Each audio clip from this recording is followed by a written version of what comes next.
Morning, police officers. Is it Alec? It is, yes. Can we come in for a second? Okay, yes, sure. Do you want to just go through? Yeah. There's a few of us. What's wrong?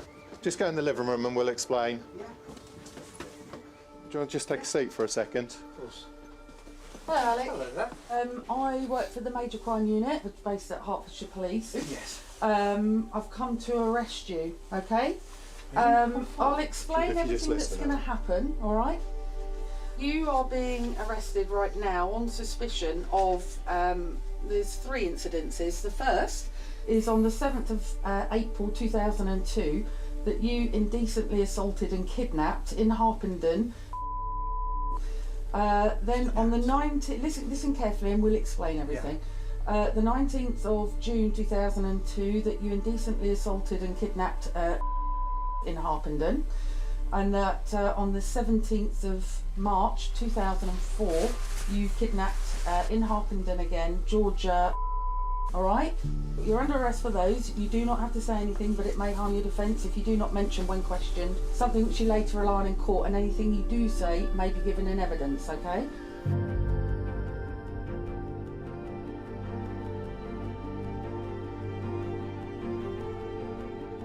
Hello there, I'm part of an investigation team in Hertfordshire who are re-investigating an offence which happened 20 years ago.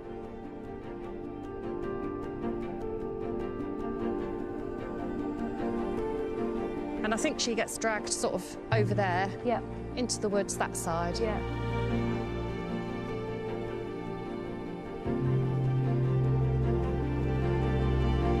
The statistics for rape are not the greatest, but because the DNA development has improved so much, the chances of us getting convictions are so much better than they ever were. You've buried it for so long. You've continued on with your life. But, yeah, something like that just doesn't really go away.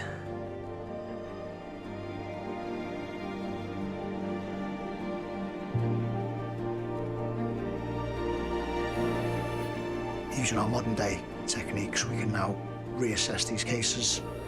Our success rates increase enormously when obtaining DNA profiles from samples that historically hadn't succeeded.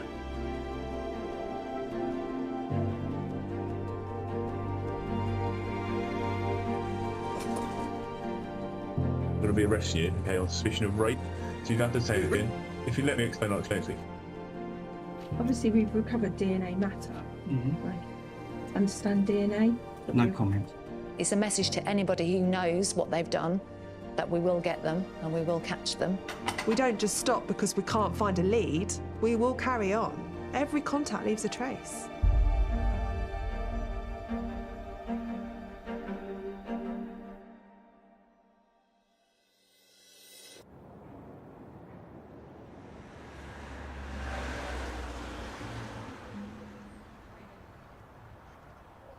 So now that you've been cautioned, our intention is to take you to a police station so that you can be interviewed. Yeah. If you want to pop some clothes on and I'll these take guys them, I'll get take you them out up. of here. Thank you. I'm just don't. I'm so You're a shocked. bit shocked. Oh, Yeah, no, I appreciate surprised, that. Yeah, obviously. I appreciate that. We can explain it all to you, Alex. Yeah, Don't Come worry. on, let's get you dressed Okay. upstairs. Operation Reactivate is the investigation into 3 offences which happened between 2002 and 2004, involving 3 teenage girls who were dragged off the street and 2 of them sexually assaulted.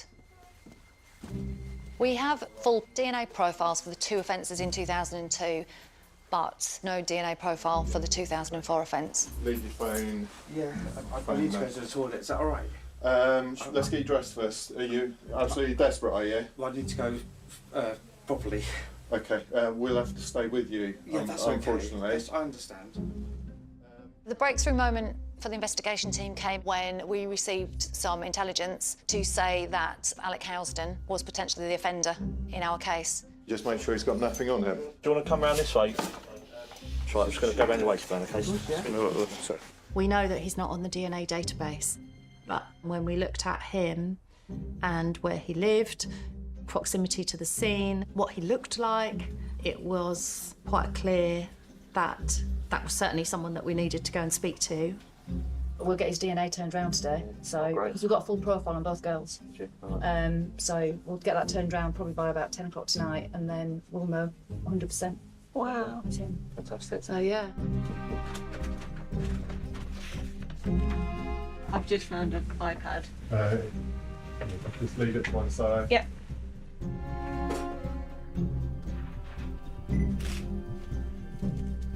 Alec, I'm not going to place handcuffs on you, but when we walk out, I'm going to take hold of your arm, okay? That's fine. We'll just get to the car here. I'm not going to run or No, that's anything. fine. That's fine. All right. Okay. Okay, you ready? Yes. Thank you. We'll take hold of your arm. All right. Yeah, sure. Keep going.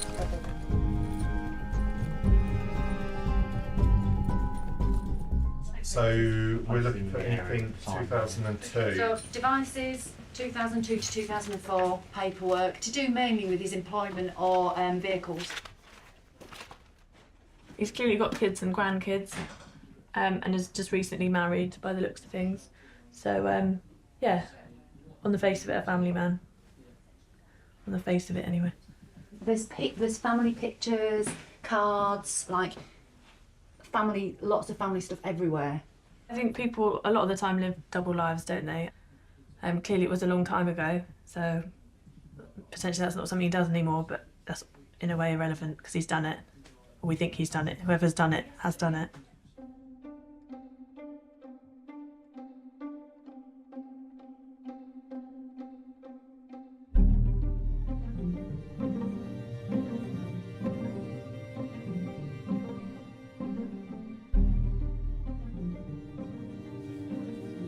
I got picked up this morning on suspicion of something.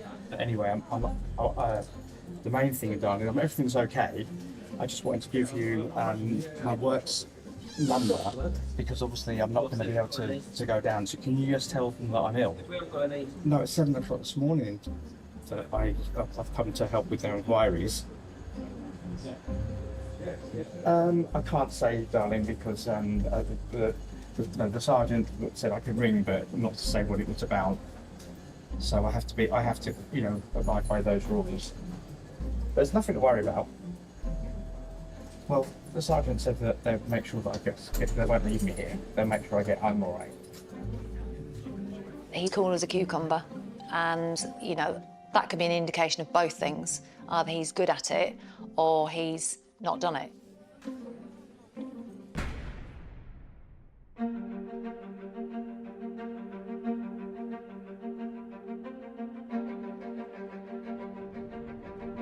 We now need to really turn this round as soon as we can, but we are in a fortunate position that we can have fast-track forensic work carried out, and that involves taking the suspect's DNA to a lab. It's a DNA sample taken from suspect to be tested. Fast time. They're expecting it, they will profile it, and then they will compare it to the crime scene stains from 2002, and that will be done within the next 24 hours. You hope that you've got the right person, but until you actually get that written document, if you like, that says, yes, 1,000,000,000 to 1, this is the right person, it's always a bit of an anxious wait. Please, could you state your name? Alec Richard Housden. Right, Alec. Now, these offences obviously date back quite some time, between April 2002 and March 2004.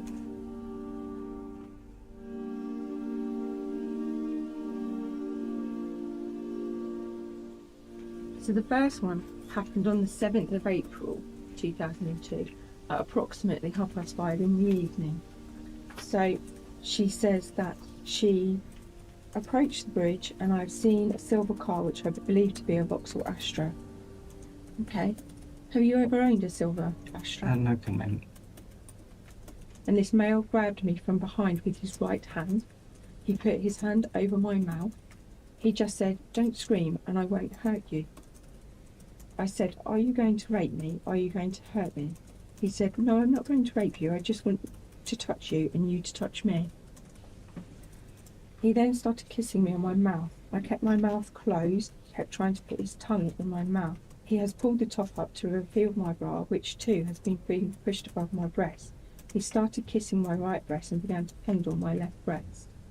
He took his willy out, which was erect. I said, I'm not going to suck that. He said, no, you don't have to. He has put my left hand around his willy and I have begun to masturbate him. Would that be something that you would do? No comment. Okay. Do you have any involvement in this? No, I don't. Would you be able to provide me with an account of your whereabouts on this date? No comment.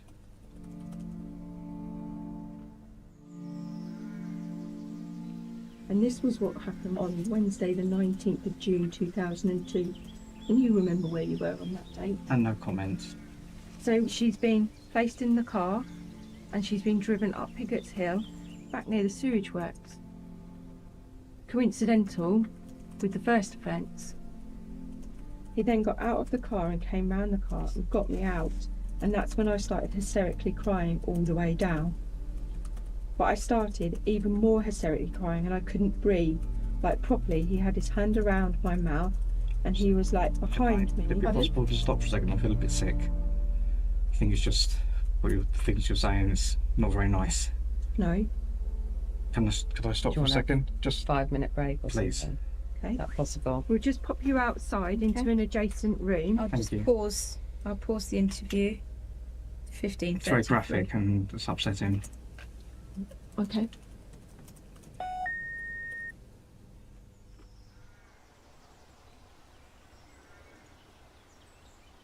All sexual offences are horrific, but the 2002 offences were particularly because of the age and because of the nature and the force used. 2 years later, in 2004, another young girl walking home from school is dragged by a man off the street into a wooded area. The amount of similarities were such and the location was so close to the 2002 attacks, we thought it was the same man for both offences. The difference in 2004 was the fact that a lady walking her dog saw this happening, heard the girl screaming, that she intervened and the man ran off.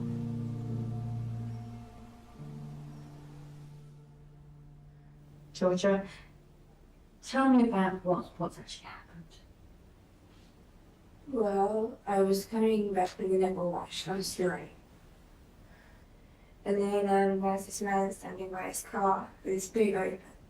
And then he came up to me and pulled back his hands were like that, and then he pulled back like that, and I said, no. And then he goes, don't scream, I've got a knife. I won't hurt you on this, I won't hurt you. And then I start screaming. And then he grabs me with his free hand. And I keep going, please don't hurt me, and screaming. And he's telling me to shut up and everything like that. On the day of the attack, the reason why I was walking home was because we just played a netball match.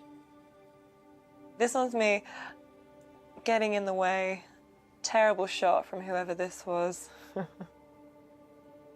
Netball was my favourite sport. I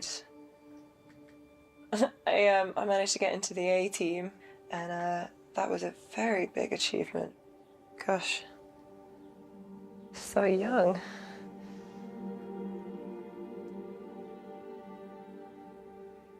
After the attack, I just wanted to get back to normal as soon as possible.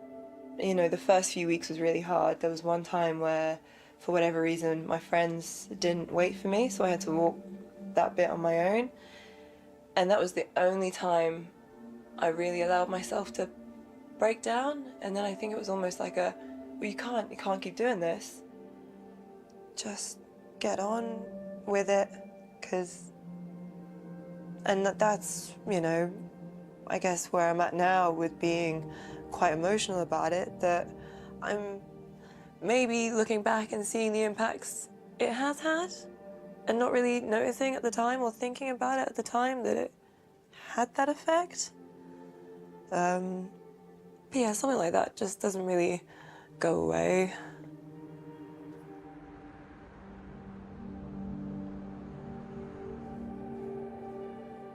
See, that is a big old gap, isn't it? It is.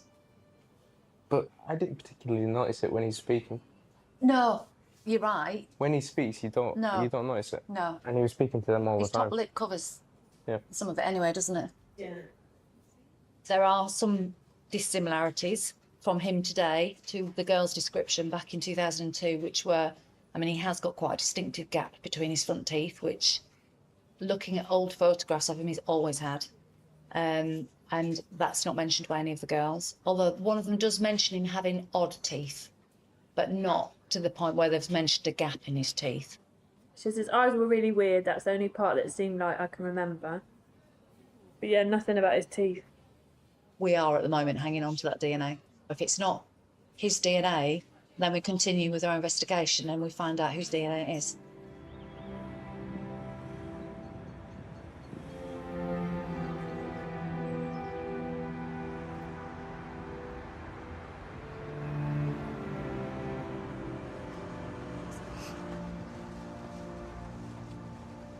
What does it feel like doing this walk now? It's, I know around the corner what was there, you know. Yeah, so it kind of makes you take a bit of a breath, really, I guess.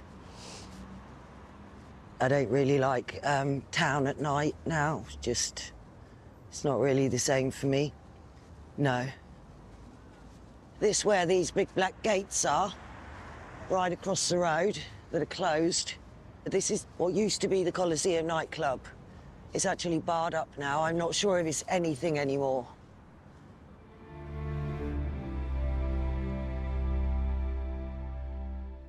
On the day of the incident, it was actually my birthday. It was my 26th birthday. I was out with a group of really, really close girlfriends. We were having a great time, just having fun. And I came out of the nightclub, turned left, and walked down this road. I never came back here after, no.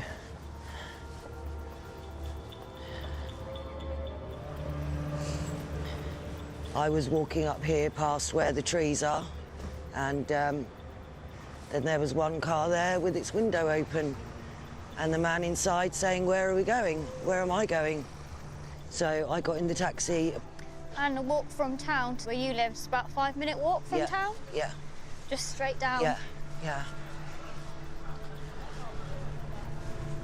I really regret being lazy that night. That's the way I look at it. If I wasn't being so lazy that night and had have just walked 5 minutes instead of getting a taxi.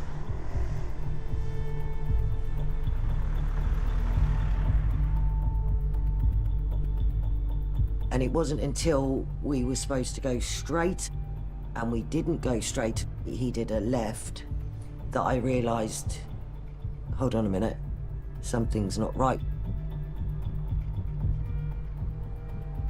And after, I don't know, a few minutes, I kind of started to feel a little bit uneasy, and he was saying things like, you haven't got a fucking clue where you are, have you, you stupid bitch? And you haven't got a fucking clue, have you? You just haven't got a fucking clue. And at that point, I'm kind of looking, thinking, I haven't got a clue about what? You never ever think something like this is going to happen to you. His voice changed. The only way I can describe it is kind of like a spiteful, nasty voice. His whole face changed. His whole face changed. He looked completely evil. And then all of a sudden, we turned left into what appeared to be garages, which was quite dark. What shocked me the most was how quickly he got from the driver's seat, and then how swift my bottom half of clothing came down. He had my hands pinned. He was very, very efficient. And one of the weirdest things was he was kissing me on the lips like a boyfriend would or something, or trying to. And I remember his teeth hitting, because my teeth, they stick out a little bit. It was a very aggressive thing as well, because it actually hurt my mouth. I suppose when you're in that situation as well, you've got to focus on the lesser of the devilish things, I guess.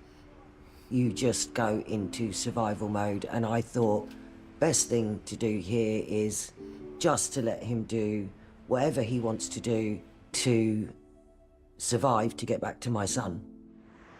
This is where I got out of the taxi, fell out of the car really, and then I sat on the curb because my legs just wouldn't carry me. There was just no way of finding this guy, because what we've got to remember, in 1993 there weren't CCTV cameras, we didn't have mobile phones, DNA was very much in its infancy, so there was just no way of them progressing with the case.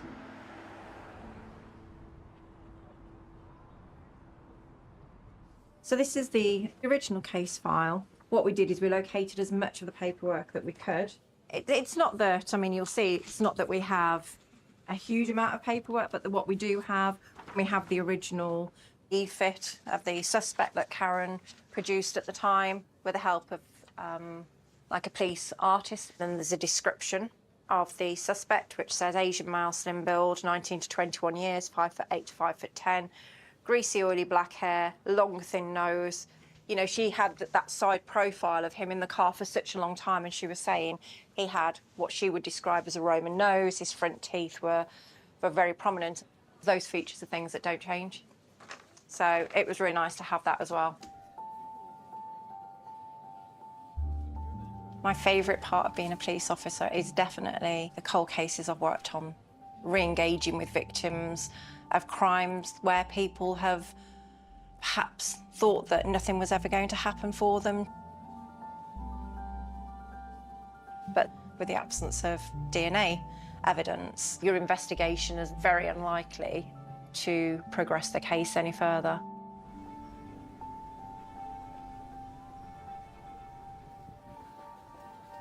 Eurofins Forensic Services provides the forensic support for multiple police forces. My areas of expertise include the identification of body fluids, the interpretation of DNA profiling results. Hi, Tash. Hi. Right, so what we're looking at today, this is Operation Weave. So this is alleged rape of a lady called Karen. In 1993, she jumped into what she believed to be a taxi. Okay. The case was examined previously at the Forensic Science Service in 1993. They found semen on her knickers and also on her intimate swabs. The swabs have been retained. So we're going to re-examine them, try and find more semen, try and obtain a DNA profile, and hopefully we can load something to the DNA database. Okay. So semen was detected in '93, but the DNA profile as we know it now didn't exist. So the idea of taking swabs, I guess in the 80s and 90s, was to corroborate the victim's account where the semen was present. Advances in forensics now allow us to revisit cases that were previously examined 10, 20, 30 years ago, whereby only small amounts of material, cellular material or semen was recovered, insufficient to obtain a profile at the time. So what I'm doing now is adding the extraction buffer, which will draw out any potential sperm heads in the sample. Using our modern day techniques, we can now reassess these cases, re-examine any material that remains, and hopefully recover any cells or sperm heads that were missed originally. So we stain the sperm heads a different colour to the background so we can see them more clearly.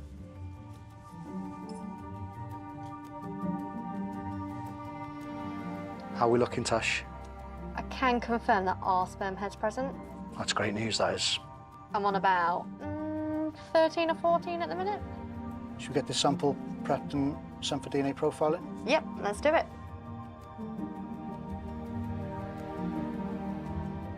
I've previously examined other swabs in cold cases, some of which had more semen on than in this instance, and they'd unfortunately not given DNA profiles. So we're going to keep our fingers crossed that there's a match.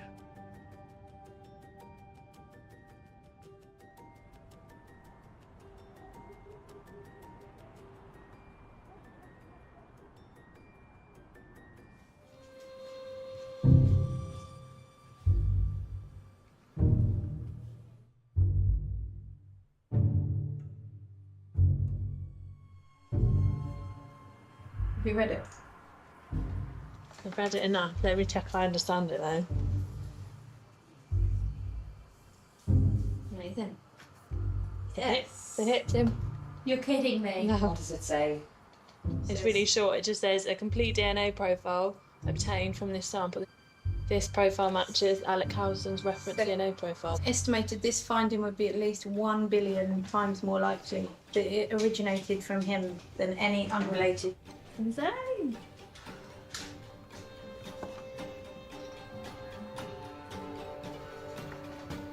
Okay. Have you got the email? Yes. Yes.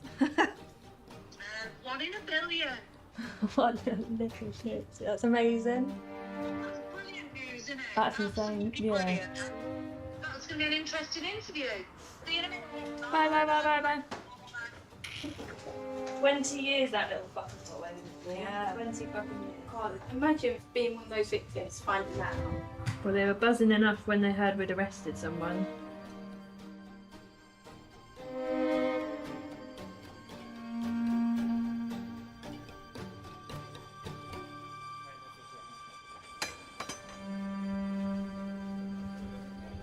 We all wanted to catch him because he's a dangerous individual who lived a life of Riley for the last 20 years, getting away with these horrendous attacks, and he actually thought he'd got away with it. Alec, this is our second interview with you today. Are you feeling fit and well to be interviewed? I've just obviously I've had a tough old day and had a few sort of heart palpitations earlier and chest pains, but I'm all right at the moment. Okay. Now, obviously, we do need to put the new evidence to you, given to your solicitor prior to this interview, which I'm sure you have discussed. I mean, we know that this is your DNA. It is 1 in a billion. No comment. Obviously, we haven't got a DNA hit from the third offence. However, it's so similar, isn't it? No comment. It's so similar to what's happened from description, from location, from the words that were used. Do you not want to explain what's happened? No comment. Do you feel upset about what's happened? No comment. Do you care about No what's comment. happened? Do you care about the impact that this has had on the victims? No comment. We've got 3 young girls and this has absolutely had an impact on their lives. No comment. Is there anything at all that you want to say about these offences? No comment. Okay. In which case, we will end the interview.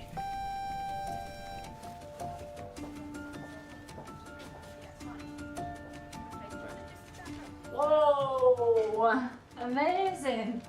My goodness. How long is this shift so far? About 21 hours in. He's been put back in his cell and we have put together the paperwork for CPS for charging advice this morning. It's now the early hours of the morning. So with a view to getting him charged with all of the offences for which he's in custody. What do you think your chances are? I think they're good in relation to obviously the first 2 offences, and with the comparisons on the paperwork in relation to the third offence, I think we stand a good chance of getting all of them, to be honest. So we'll give it a go.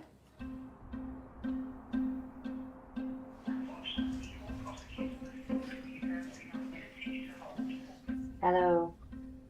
Yeah, alright, sorry. We can't get through. No.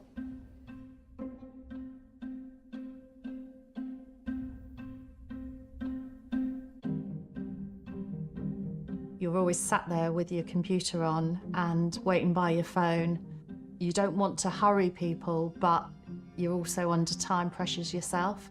So it's just holding your nerve, I suppose, and just letting them do their work. They should ring you back within an hour, but then I've been on the phone for an hour and a half already. So, it's bizarre. I haven't waited this long for ages. I mean, we'll go right to the wire with this, I would imagine. And just hope that we get, if he walks out of here, I'll be absolutely spewing. Yeah, it's always a bit of an anxious wait, but we got there in the end. Alec Housden was charged with 5 offences. He was charged with 2 offences of indecent assault from 2002, 2 offences of kidnapping from 2002, and the offence of kidnapping in 2004. He'd been caught now, and he'd been charged with everything that we had suspected him of. And so it was just the best feeling ever, and especially knowing that I then need to tell the victims of all those offences that this has happened.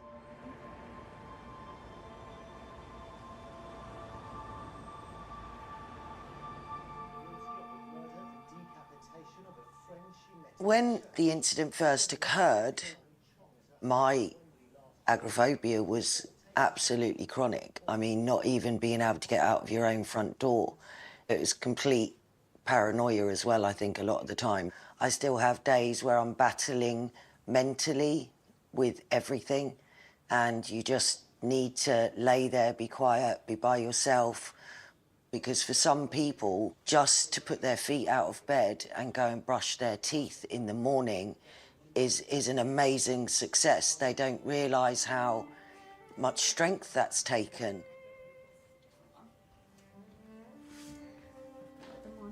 See what's in there. I actually have no idea. At the time of the incident, I had a long-term boyfriend. I'd been with him maybe 5 years.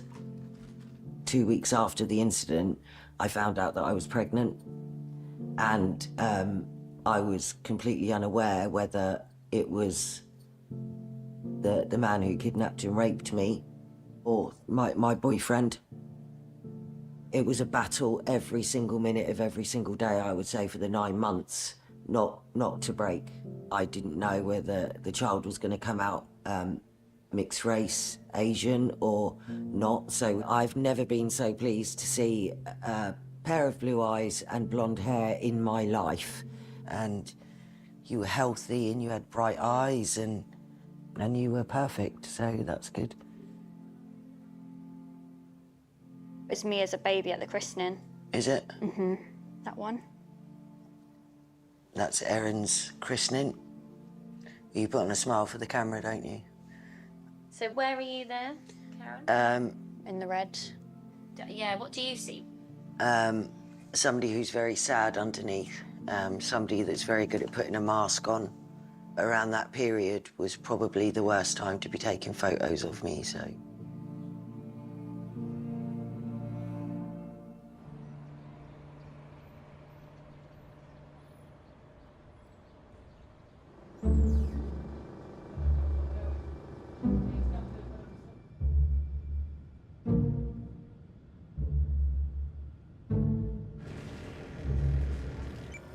Historically, maybe 20, 30 years ago, if we're only finding a couple of sperm heads, then your expectation of obtaining a profile from such small amounts of biological material, it would have been, on the whole, quite low.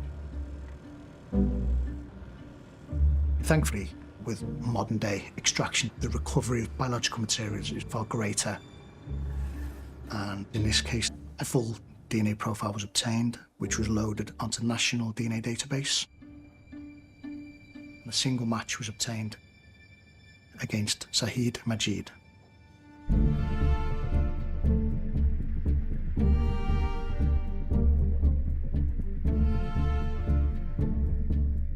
His name was on the DNA database because he was arrested for another offence. I do wonder at what point somebody who knows of committed crimes thinks, I wonder if that knock will ever come on my door.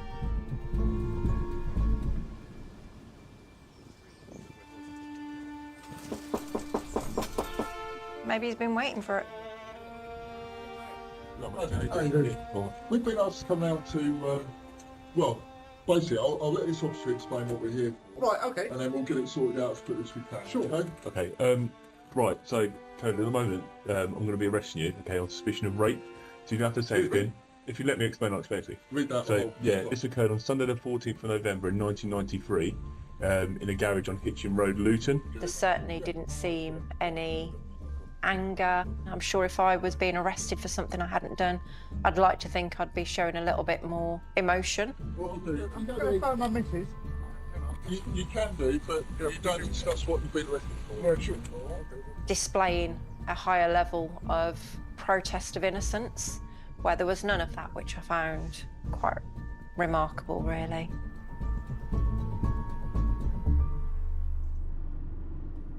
Rape is one of the most difficult charges to bring, because even with the presence of forensic evidence, we still have to navigate defences such as consent. It's not just looking at the actual incident itself, it's about gathering as much information that surrounds the offence to prove or to disprove what is being said by either the suspect or the victim.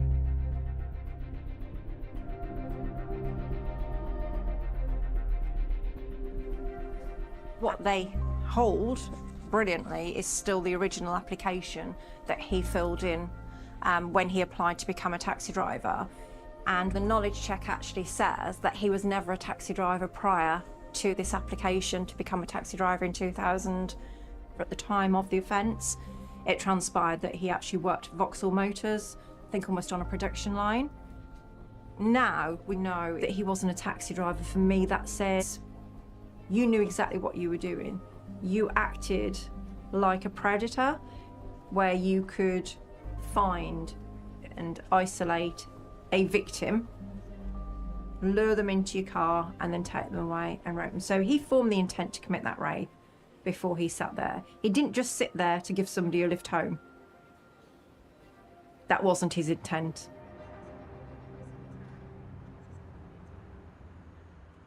So the reason you've been arrested today is because you've been arrested on suspicion of a rape that happened in 1993 on a female called Karen. Okay? Okay. Let's just try and go back all the way to 1993. Who would you have worked for then? Wigmore Cars. What, back in 1993? So what about your taxi licence then? Would you have had that back then? Oh yeah, I mean, you can drive a taxi without a licence. Okay. Yeah. What was your relationship with your wife like back then? Very good. Yeah. Have you ever been unfaithful to your wife? No. You haven't? Never. The victim of this rape. What she's saying is the driver has got a bit nasty, jumps over the car and forces himself on top of her and holds her up against the chair with force. Right. And she says the next thing she knows, she feels something hard against her legs and realises it's his erect penis. Right. She says she was struggling.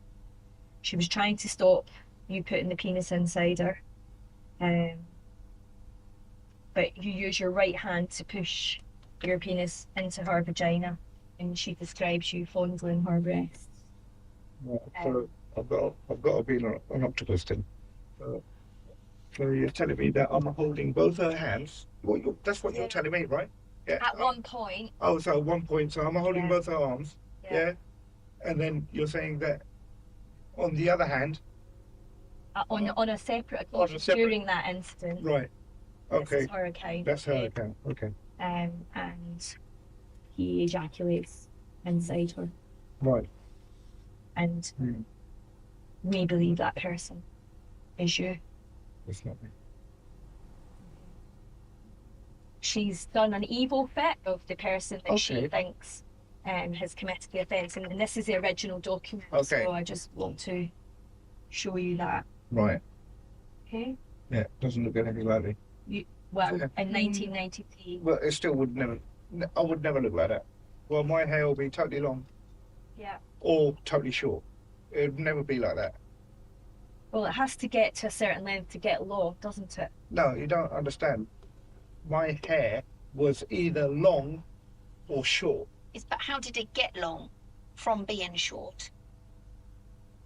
What do you mean? How do you get? So if your hair's short now, and if you decided not to cut it. Yeah. Yes. It's going to grow. Exactly. And one of those growing stages would be this length. Yes. Yeah. Maybe. Okay. So you're denying rape. 100%. You're denying picking up anyone in a taxi that hasn't been booked. That's correct. And you're denying having sex with anyone in 1990. 100%. Yeah. Okay. We've obviously got a database. Yeah. And when people are arrested, their DNA is put on the database and who've been arrested before. Right. Yep, so we've got your DNA. And so the DNA that we've picked up on her clothing is hit against your DNA on the database. Okay? Okay. Can you explain that? Hmm. You can. I can. Can you explain how any of your DNA could be found on her knickers? No. Is there any explanation as to why your sperm would have been found in her high vaginal swabs? No. And your semen has been found Not up my there? semen. It is your semen, sir. It's not. It is not my semen. It is. I'm telling you, it's not. We've got- 100% is not my semen. Well, unfortunately, we can't really argue with DNA, can we? Because our DNA is all very unique to ourselves. Right, I don't know how DNA works. This DNA is your DNA, and it's been found inside her vagina. And there's only one explanation, and that you've had sex with her. It's not. Look at me. 100%. Can you give us a reasonable explanation as to why that's not inside her vagina then? All right. I may have had consensual sex out of marriage. May, but I can't remember. Okay. Yeah. Do you want to try and remember?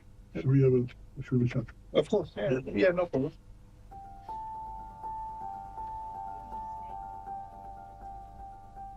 If there's deniability of knowing the victim, then of course having the DNA match shows that that is inconsistent with the account that is being provided. Majid initially said he didn't know Karen. He said he'd never had sexual intercourse out of marriage, but it was the DNA evidence that was put to him in an interview that actually made him accept that this wasn't going away.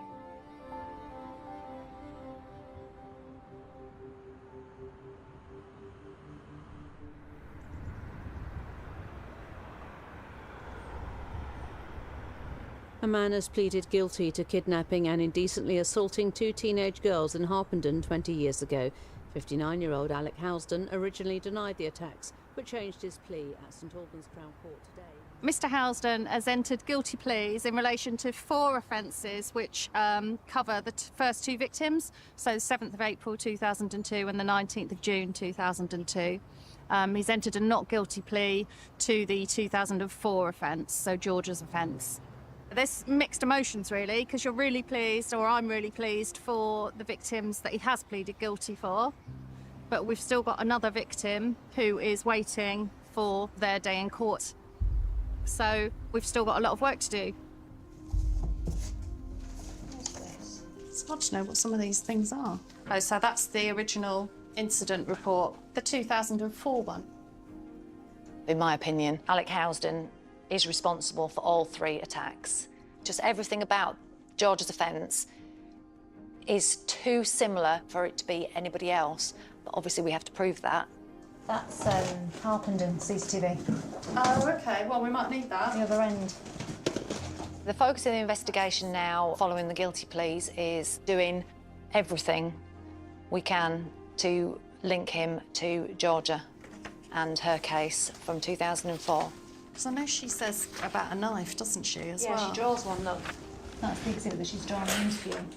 Forensically, we've submitted every single thing that we have got in relation to Georgia's attack. She was wearing a T-shirt and her school blazer at the time she was grabbed and she was dragged, and I would have suspected for a prolonged period of dragging you would find some DNA on that blazer somewhere. So I'm screening this blazer for semen. Saliva was previously found on the shoulder and sent to DNA. However, there was no profile obtained from that saliva. We're just gonna wet the item, pat it down with some blotting paper, and then spray it with AP, which is acid phosphate, which if it comes into contact with semen, turn purple. It does say he grabbed her shoulder. She screamed out and someone came and interrupted. But sometimes semen might be transferred on hands. So fingers crossed we will find something. We know that the offender on George's offence was with a silver vehicle.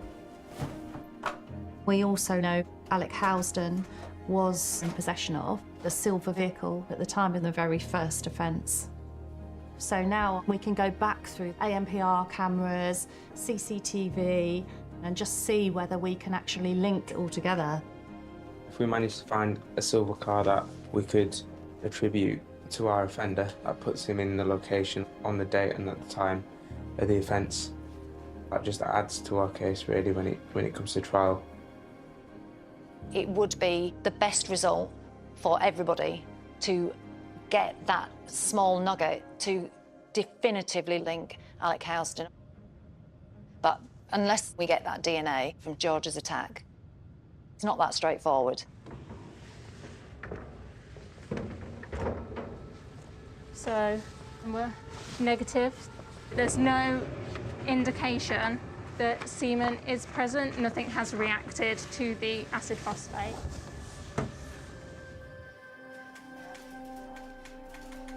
We're also looking at his laptops, telephones, anything like that, looking for search history to see if he'd shown any interest in the offence or if he had any interest in anything else that might be linked to our offence. He literally specifically searches for Romeo and Juliet topless. This actress. She was 15 when filming started, but she was 16 when the scene was shot. Another actress. But she is 14. Another actress. She looks very young as well, but she's still quite young. Oh, nice. Busty teens topless. Then busty teen fucked. The schoolgirl babe screwed by her stepdad. Stepdaughter with huge tits. There's some horrible searches on here. Like to actively search for a category like that. It definitely shows that he has a type, and we know from our victims that they looked broadly, well, very similar in terms of age and just in general appearance. They just look very young. Stormy Daniels dresses like a schoolgirl, a little schoolgirl. He's disgusting. I think at least 2 of his ex-partners have told us that he had a thing for schoolgirls, and that was one of his sexual sort of kinks or preferences or whatever. So, yeah. Georgia, what we'd like to do today is ask you to walk the exact route that you took that evening, and then we're going to walk away from where that incident happened. Although there's a little bit of managing expectations with Georgia, obviously, because we don't know what the outcome is going to be at the moment. Round about here, you've noticed the silver car. Yeah. Okay, where was that silver car? In between that blue one. We are doing everything we possibly can to get her the justice she deserves.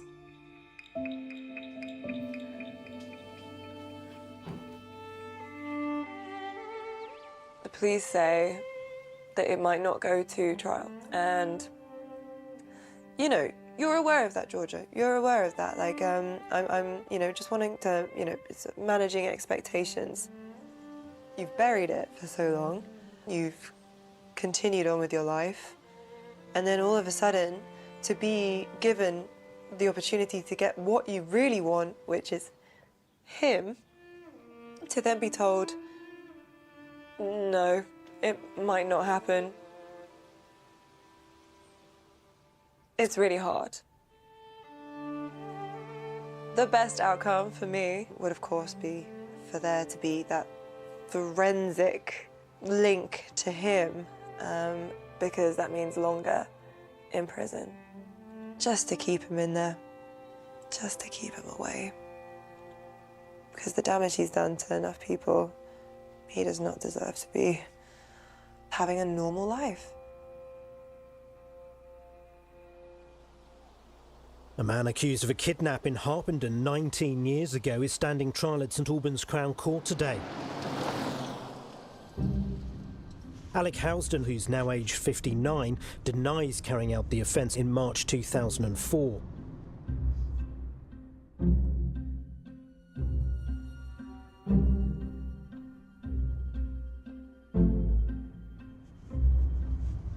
In 2003, he reports a theft from a motor vehicle when it's parked at his home address, which was a silver car. But we've now actually managed to track down who he was working for at the time, who have confirmed that it was a company car that he had access to, and it did cover our offence date, which is obviously great.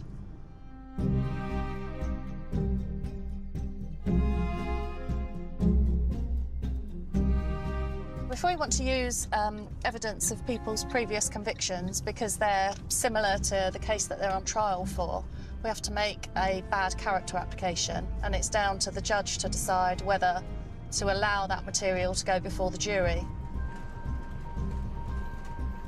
If the bad character argument goes in our favour, then obviously it strengthens our case hugely.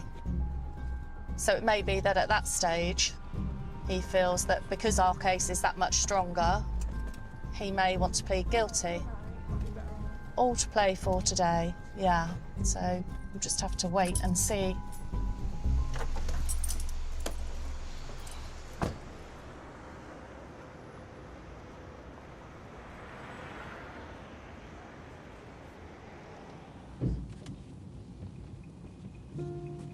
Okay. So as part of our investigation, we have now obtained Majid's police national record, and he'd been arrested in 1988 for a rape of another female. This young lady got into a vehicle with him, believing that he was going to give her a lift home, but he drove her to an isolated spot and raped her. But in 1988, he was acquitted. 1506. Okay, then you just had a small consultation with your solicitor. Have you had enough time to speak to him? I have. Is there anything you want to say to us now you've had an extra consultation? Well, I have had consensual sex after marriage, but I cannot remember because it's been so long. It's been 25 years. But I would never, ever rape anybody. How many times have you had consensual sex after? Maybe twice. Maybe? Yeah. Where did you have sex with them? Maybe in the car. I can't. To tell you the truth, I don't know.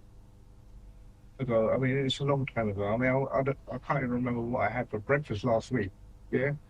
Having sex outside of marriage is a little bit different to comparing it to having a bowl of Frosties, isn't it? I understand, but I just cannot remember. You've been arrested for a rape before, haven't you? No comment. Do you remember that? No comment. And the allegation then was similar, that you approached a female at a bus stop under the pretext of giving her a lift home. Did you pretend to be a taxi driver on that occasion? No comment. Was she one of the two girls that you mentioned about having consensual sex with? No comment. Is it a coincidence that two women have alleged that you've raped them? No comment. Or is it that you rape women? No comment. Right, I'm going to conclude the interview. Okay, it's 15:50 and the interview is concluded, okay? Very quickly after his arrest, we were able to put the file together and submit it to CPS, and within a relatively short period of time they came back with an answer to say, yeah, we're going to charge. A man from Luton who posed as a taxi driver to kidnap and rape a woman 28 years ago has been jailed for 13 years. 54-year-old Zahid Majid was caught after his DNA was matched to it. Successes, standing in front of a victim and saying, we've done it, we've got through this, and not only have we always believed you, but now 12 jurors have believed you. It was that DNA evidence that changed the course of the interview and the direction of the investigation that showed Majid as responsible for the rape. It might have taken 27 years, but justice was served in the end. I was absolutely convinced that he probably wouldn't get found guilty of it because it was so long ago. And then the judge, she said, right, 13 years. It was very, very difficult for me to hold the tears back, the emotion. The look he gave me when he was sentenced was absolute disgust. And that's what reminded me that he could still be quite dangerous to me. He's in jail now, I'm not. I'm walking free. My life is opening up. He is completely restricted, and he's going to be restricted for the rest of his life.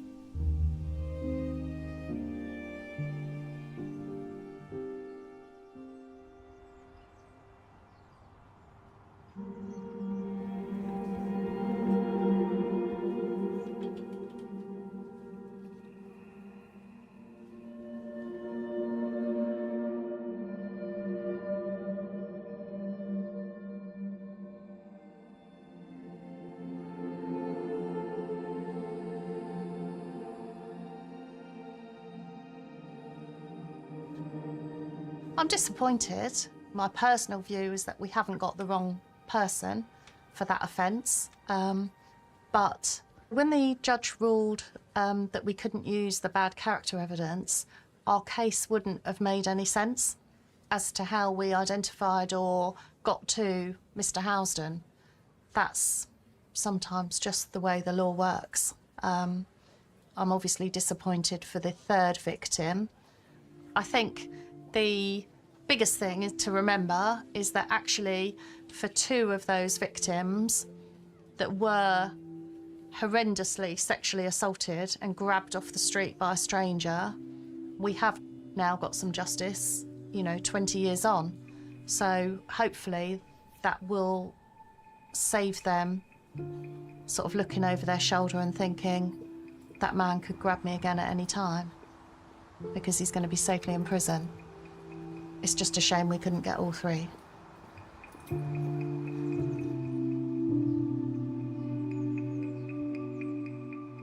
It's hard. But then also, the knowing that he is gonna be behind bars. It's more than just a silver lining, because what it's gonna mean to the other two girls, he's not gonna be able to do this again. And it has been recognised, the horrible things that he has done. And I think it's you can compartmentalise that. And I think it will take time for me to bring it together, but I've been able to get on since I was 12. So I think I'll be able to do it again.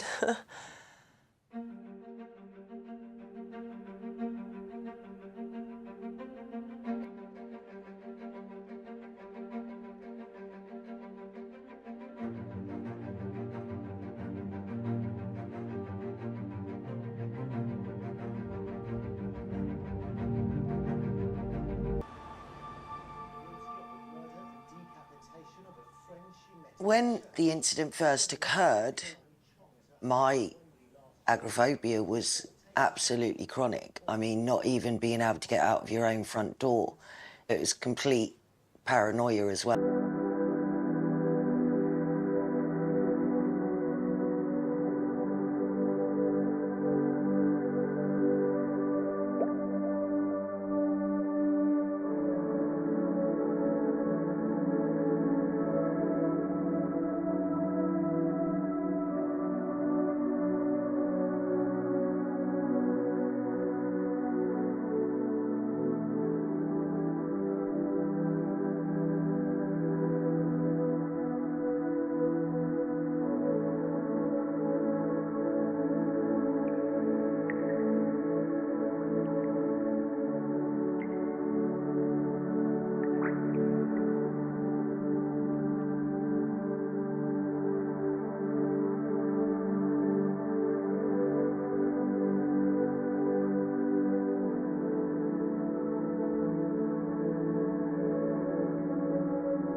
maybe 20, 30 years ago.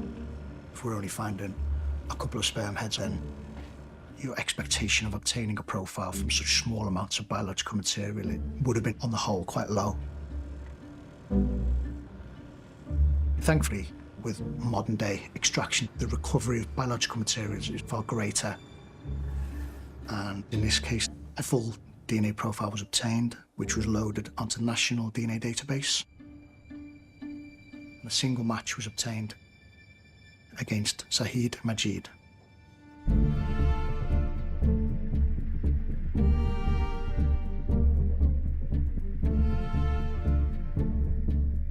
His name was on the DNA database because he was arrested for another offence. I do wonder at what point somebody who knows of committed crimes thinks, I wonder if that knock will ever come on my door.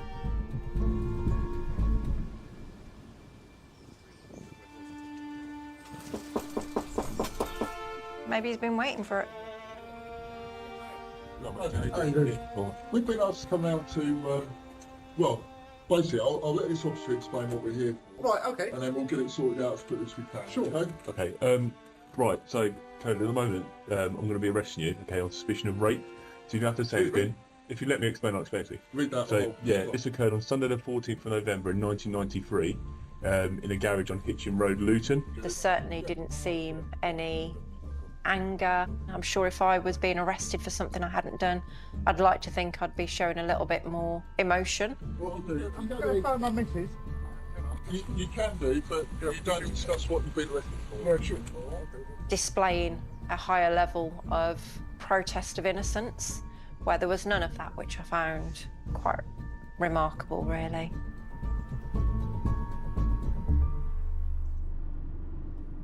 Rape is one of the most difficult charges to bring because even with the presence of forensic evidence, we still have to navigate defences such as consent.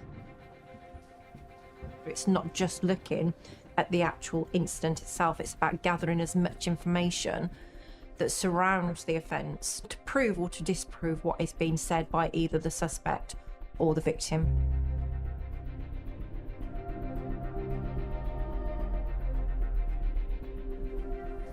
What they hold brilliantly is still the original application that he filled in when he applied to become a taxi driver. And the knowledge check actually says that he was never a taxi driver prior to this application to become a taxi driver in 2000.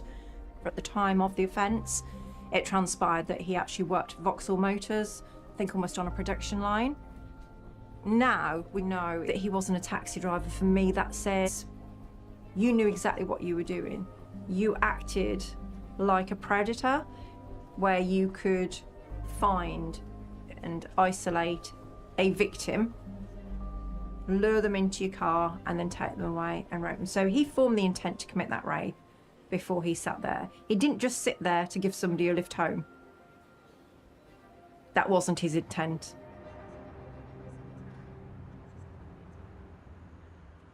So the reason you've been arrested today is because you've been arrested on suspicion of a rape that happened in 1993 on a female called Karen. Okay? Okay. Let's just try and go back all the way to 1993. Who would you have worked for then? Wigmore Cars. What, back in 1993? So what about your taxi licence then? Would you have had that back then? Oh yeah, I mean, you can drive a taxi without a licence. Okay. Yeah. What was your relationship with your wife like back then? Very good. Yeah. Have you ever been unfaithful to your wife? No. You haven't? Never. The victim of this rape. What she's saying is the driver has got a bit nasty, jumps over the car and forces himself on top of her and holds her up against the chair with force. Right. And she says the next thing she knows, she feels something hard against her legs and realises it's his erect penis. Right. She says she was struggling. She was trying to stop you putting the penis inside her. But you use your right hand to push your penis into her vagina, and she describes you fondling her breasts. Right, so I've got to be an optimist then. So you're telling me that I'm holding both her hands? That's what you're telling me, right? Yeah. At one point. Oh, so at one point, so I'm holding both her arms. Yeah. And then you're saying that on the other hand. On a separate occasion during that incident. Right. Okay. This is her account. That's her account. Okay. And he ejaculates inside her. Right. And we believe that person is you. It's not me. She's done an evil fit of the person that she thinks has committed the offence, and this is the original document. Okay. So I just want to show you that. Right. Okay. Yeah, doesn't look anything like me. In 1993. Well, it still would never. I would never look like that. Well, my hair will be totally long. Yeah. Or totally short.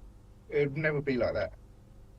Well, it has to get to a certain length to get long, doesn't it? No, you don't understand. My hair was either long or short. But how did it get long from being short? What do you mean? How do you get? So if your hair's short now, and if you decided not to cut it. Yeah. Yes. It's going to grow. Exactly. And one of those growing stages would be this length. Yes. Yeah. Maybe. Okay. So you're denying rape. 100%. You're denying picking up anyone in a taxi that hasn't been booked. That's correct. And you're denying having sex with anyone in 1990. 100%. Yeah. Okay. We've obviously got a database. Yeah. And when people are arrested, their DNA is put on the database, and who've been arrested before. Right. Yep, so we've got your DNA. And so the DNA that we've picked up on her clothing is hit against your DNA on the database. Okay? Okay. Can you explain that? You can. I can. Can you explain how any of your DNA could be found on her knickers? No. Is there any explanation as to why your sperm would have been found in her high vaginal spots? No. And your semen has been found Not up my there? semen. It is your semen, sir. It's not. It is not my semen. It is. I'm telling you, it's not. We've got- 100% is not my semen. Well, unfortunately, we can't really argue with DNA, can we? Because our DNA is all very unique to ourselves. Right. I don't know how DNA works. This DNA is your DNA, and it's been found inside her vagina. And there's only one explanation, and that you've had sex with her. It's not. Look at me. 100%. Can you give us a reasonable explanation as to why that's not inside her vagina then? All right. I may have had consensual sex out of marriage. May. But I can't remember. Okay. Yeah. Do you want to try and remember? We haven't. Of course. Yeah. Yeah, no problem.